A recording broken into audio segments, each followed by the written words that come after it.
पिछले एपिसोड में miss pink के अंदर वाली पावर अचानक से फिर से एक्टिवेट हो गई थी और इसके वजह से वो वहीं पर बेहोश हो गई थी। तब इसे देख टैन्यू कहता है कि इसके बारे में चिंता करने की कोई बात नहीं है, क्योंकि इसे केवल इमोशनल शॉक का झटका लगा है और इसीलिए कुछ टाइम के बाद वो होश में आ जाएगी। जिसके बाद महंगाई उसे कहती है कि तुम इसकी जिम्मेदारी हमारे ऊपर छोड़ दो और सबसे पहले सुवानर को वहाँ से बाहर निकालो। तब इसकी ऐसी बात सुनकर टैन्यू भी इसके लिए रेडी हो गया था और फिर वो अपने पावर का यूज करते हुए कहता है कि सुवानर तुम इसके लिए मुझे माफ कर देना, क्योंकि मैंने तुम्हें काफी टाइम तक वेट कराया। लेकिन वहीं हम देखता है कि टैन्यू की पावर पहले से काफी बढ़ गई थी, इसीलिए टैन्यू ने आइस बॉल को बहुत ही आसानी से तोड़ दिया था। और हम देखता है कि सुवानर की कॉफिन इसके सामने होती है। तब इसे देखते ही टैन्यू काफी उदास हो गया था और उसके आंखों से आंसू भी आने लगते हैं। लेकिन तभी हम देखता है कि सुवानर की सोल इसके सामने आ जाती है और कहती है कि फाइनली तुम यहाँ पर आ ही गए। जिस पर टैन्यू कहता है कि इन सारे चीजों के लिए मैं ही जिम्मेदार हूँ, क्योंकि मैं तुम्हें बचाने के लिए कुछ भी नहीं कर पाया। लेकिन इस पर सुवानर उसे कहती है कि तुम्हें इसके लिए उदास होने की जरूरत नहीं है, क्योंकि मैं केवल यही चाहती हूँ कि तुम अच्छे से जीते रहो और इसीलिए तुम्हें और ज्यादा परेशानी से होकर गुजरने की जरूरत नहीं है। लेकिन तभी वो कहने लगती है कि मरने के बाद मैंने अपने डिवाइन थॉट के कण को बचा लिया था, जिसका वजह से मैं 9 फिनिक्स आइस कॉफिन को टियान्फा कॉन्टिनेंट में लेकर आ सकी। लेकिन अफसोस की बात है कि मैं तुम्हें अभी तक भी नहीं खोज पाई थी। फिर वो कहती है कि मैंने अपने डिवाइन थॉट का सहारा लिया और फिर मैंने एक औरत को खोजा जो कि बच्चा देने वाली थी। तब टैन्यू भी समझ जाता है कि सुवानर का रिइंकार्नेशन हुआ है और इसीलिए वो उससे पूछता है कि उस औरत की ओरिजिन क्या है। तब इस पर सुवानर बताती है कि मैं तो रिइंकार्नेट होने में कामयाब हो गई,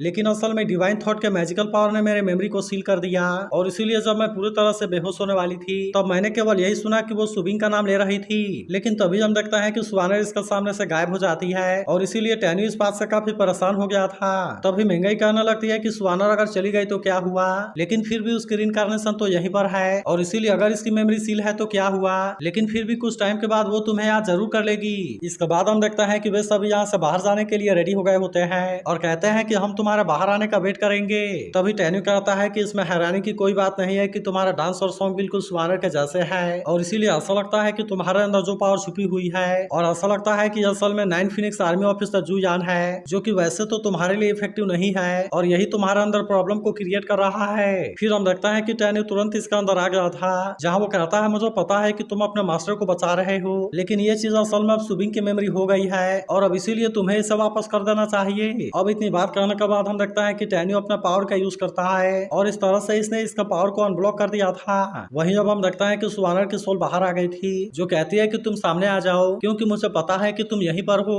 अब इसीलिए हम देखता है कि मिस पिंक इसके सामने आ गई थी, जहाँ सुवानर उसे कहती है कि मेरा हस्बैंड ने मुझे अनब्लॉक कर दिया और इसीलिए अब तुम्हें रहने की कोई जरूरत नहीं है। लेकिन इस पर मिस पिंक कहती है कि तुम तो केवल मेरे पिछले लाइफ की चांस हो, जबकि मैं तो इस बॉडी की मास्टर हूँ। जिस पर सुवानर कहती है कि मेरा हस्बैंड ने मुझे खोजा है और इसीलिए वो जरूर ही मेरे साथ में रहना चाहते होंगे। लेकिन इस पर मिस पिंक भी कहती है कि अब तो वो टैन्यू है और इसीलिए तुम मेरे फीलिंग को रिप्लेस नहीं कर सकती। मगर वहीं सुवानर भी इसके लिए मानने वाली नहीं होती और फिर कहती है चलो देखती हूँ कि क्या तुम हमारे रिलेशनशिप को सहन कर पाती हो। इसके बाद हम देखता है कि वो इसे अपने मेमोरी के बारे में दिखाने के लिए लेकर चली गई थी, जबकि वहीं हम देखता है कि टैन्यू को भी इसके बारे में चिंता होने लगती है। फिर हम देखता है कि टैन्यू और सुवानर एक साथ में होते हैं, जहाँ टैन्यू कहता है कि तुम्हारी स्माइल सच में बहुत ब्यूटीफुल है। तब इस पर सुवानर भी उससे पूछती है कि कितनी ब्यूटीफुल, जिस पर टैन्यू कहता है कि ये तो सैंडलो फ्लावर से भी 1000 गुना ज्यादा ब्यूटीफुल है। जिसके बाद सुवानर कहती है कि फ्यूचर में चाहे कुछ भी हो जाए, लेकिन मैं हमेशा तुम्हें ऐसा ही स्माइल करते हुए देखना चाहती हूँ। वहीं हम देखता है कि मिस पिंक सुवानर को ये सारी चीजें दिखा रही थी और फिर उससे पूछते हैं कि क्या इसके सामने तुम्हारे फीलिंग का कोई मतलब बनता है। लेकिन अभी भी हम देखता है कि मिस पिंक इतना आसानी से मानने वाली नहीं होती और कहती है कि टैन्यू और मेरे बीच में भी बहुत सारे स्वीट मोमेंट हुए हैं। फिर वो बताने लगती है कि उसने अपने आइडेंटिटी को चेंज करके मुझे अपना स्टूडेंट बनाया और इस तरह से उसने मुझे बहुत सारा स्किल और मैजिक वेपन दिया। इसके अलावा मैं जब कभी भी किसी खतरे में होती हूँ तो फिर वो मुझे बचाने के लिए जरूर आता है। लेकिन अभी भी हम देखता है कि सुवानर मानने वाली नहीं होती और कहती है कि ये बातें तो बहुत कॉमन हैं। लेकिन वहीं हम देखता है कि मिस पिंक भी इतना आसानी से मानने वाली नहीं होती और कहती है कि अगर तुम्हें मेरे ऊपर यकीन नहीं है तो चलो मैं तुम्हें ले चल करके दिखा देती हूँ। लेकिन वहीं सुवानर अभी भी इसके बात मानने वाली नहीं होती और वो इसे अपना मेमोरी दिखाने के लिए लेकर चली जाती है, जहाँ हम देखता है कि सुवानर अपने फादर से बचाने के लिए टैन्यू के सामने खड़ी हो गई थी और फिर कहती है कि आज मैं आखिरी बार आपको फादर बोल रही हूँ, लेकिन अब से मैं आपके साथ में अपने रिलेशन को खत्म कर रही हूँ। फिर वो कहती है कि मैं केवल सुप्रीम होंगमैन के लिए जीऊंगी और इसी के लिए मरूंगी। तभी इसका फादर अटैक करने की कोशिश करते हैं, लेकिन हम देखते हैं कि सुवानर ने इसे रोक लिया था और कहती है कि अगर आपने हमें अलग करने की कोशिश की तो मैं अपने आप को खत्म कर लूंगी। तभी मिस पिंक कहने लगती है कि टैन्यू तो असल में सुप्रीम होंगमैन है और इसीलिए ऐसा कैसे हो सकता है कि वो इनसे हार जाए। तब इस पर सुवानर उसे कहती है कि तुम अभी मेरे फादर के बारे में नहीं जानती।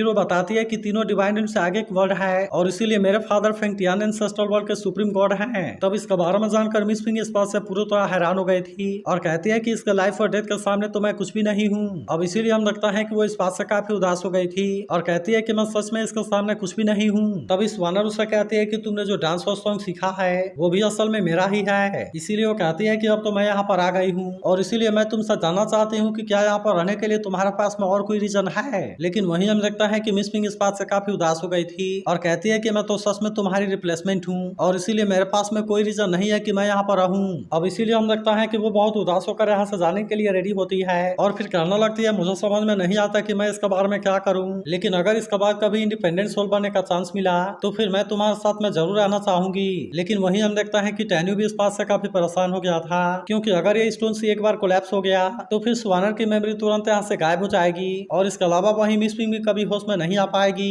वहीं हम देखता है कि स्वानर इस बात से खुश होती है और वो मिस पिंग से कहती है कि तुमने बिल्कुल सही डिसीजन लिया और इसीलिए तुम यहाँ से चली जाओ। लेकिन तभी हम देखता है कि टैन्यू सब बचाने के लिए अपना पावर का यूज करने लगा था और इसीलिए इसकी सोल फिर से रिस्टोर होने लगती है। तब इस बात से हम देखता है कि मिस पिंग काफी खुश हो गई थी, लेकिन वहीं स्वानर इस बात से इस पर काफी गुस्सा होने लगती है क्योंकि इसे बिल्कुल भी यकीन नहीं हो रहा था कि टैन्यू इसे रखना चाहता है। तभी मिस पिंग कहती है कि वो हमें बचाने की कोशिश कर रहा है, लेकिन हम देखता है कि स्वानर इसके बात मानने के लिए रेडी नहीं होती और कहती है कि ऐसा हो ही नहीं सकता कि वो तुम्हारे साथ में रहे क्योंकि अगर ऐसा हुआ तो मैं कौन हूँ। तभी मिस पिंग उससे कहती है कि मैं तुम और तुम मैं हो, जैसे कि होंगमेंग सुप्रीम टैन्यू है और टैन्यू ही होंगमेंग सुप्रीम है। लेकिन स्वानर अभी भी इस पर यकीन करने के लिए रेडी नहीं होती और वो इस पर अटैक करने की कोशिश करती है। लेकिन तभी हम देखता है कि टैन्यू ने अपना पावर का यूज करके इसे रोक दिया था, जिसके बाद मिस पिंग कहती है कि टैन्यू को हमारी जरूरत है क्योंकि हम दोनों असल में एक ही हैं और फिर हम देखता है कि वे एक साथ में मर्ज हो गए थे। अब इसके कुछ देर के बाद हम देखता है कि मिस पिंग होश में आ गई थी और वो टैन्यू को ये सब बचाने के लिए थैंक यू कहती है। तब टैन्यू कहता है कि आखिरकार तुम होश में आ गई,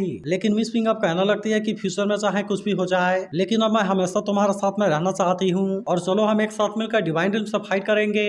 तब इस पर टैन्यू भी इसके लिए मान गया था, जिसके बाद मिस पिंग कहती है कि मैं तुम्हारे एक्स वाइफ के ऊपर गुस्सा हो गई थी लेकिन अब सच में मैं अपने लाइफ को तुम्हारे साथ में गुजारना चाहती हूँ। तो अगर एक्सप्लेनेशन अच्छी लगी हो तो इस वीडियो को लाइक और इस पर एक कमेंट जरूर करना और अगर आप इसके अगले एपिसोड के लिए एक्साइटेड हो तो इसके बारे में भी जरूर बताना।